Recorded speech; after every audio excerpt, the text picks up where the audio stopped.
chapter at a time. It doesn't prove a cat and a dog are related. You can play around long enough, turn yourself into a fool with this, okay?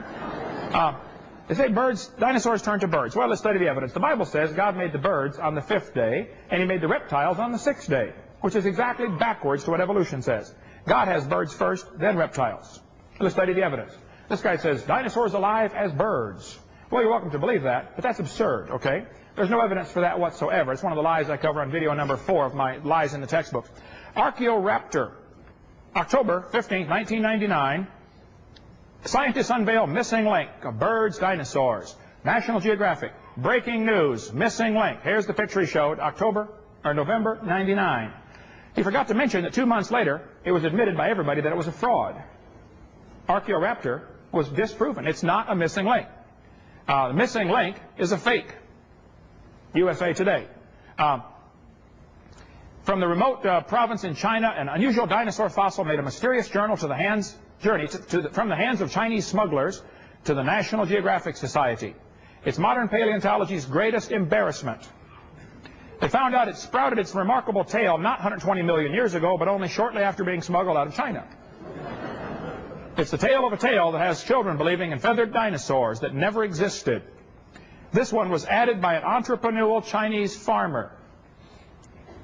It appears to have fooled another group of scientists as well as editors of the British journal Nature. Soers Olson, curator of birds at Smithsonian Institute, turned the spotlight on the whole mess. Those involved with the scientific gaffe agreed that Olson tried to warn officials at National Geographic in a letter sent November 1st, but they wouldn't listen. Both of the fake fossils were intended to support the theory that birds evolved from dinosaurs. Museums including Natural History in New York and also promote exhibits of dinosaur origin of birds.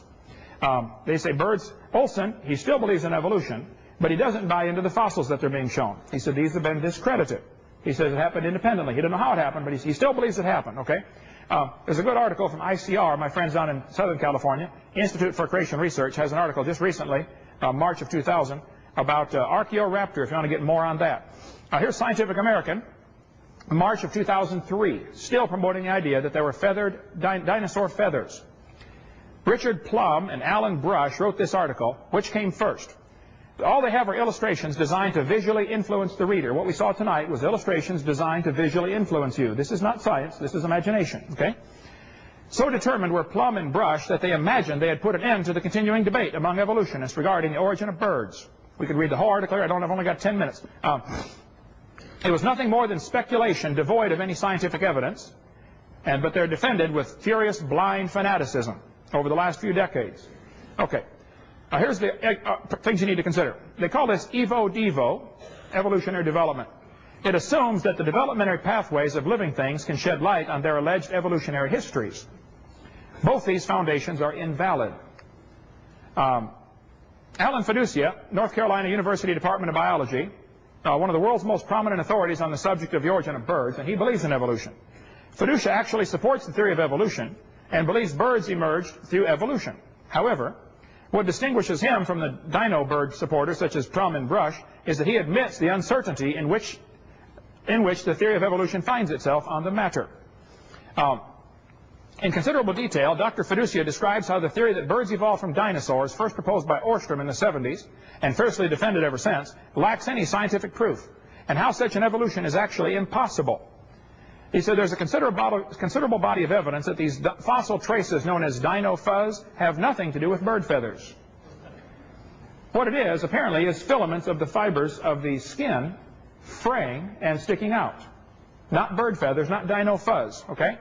Having studied, Fiducia says, having studied most of the specimens said to sport proto-feathers, I and many others do not find any credible evidence that those structures represent proto-feathers.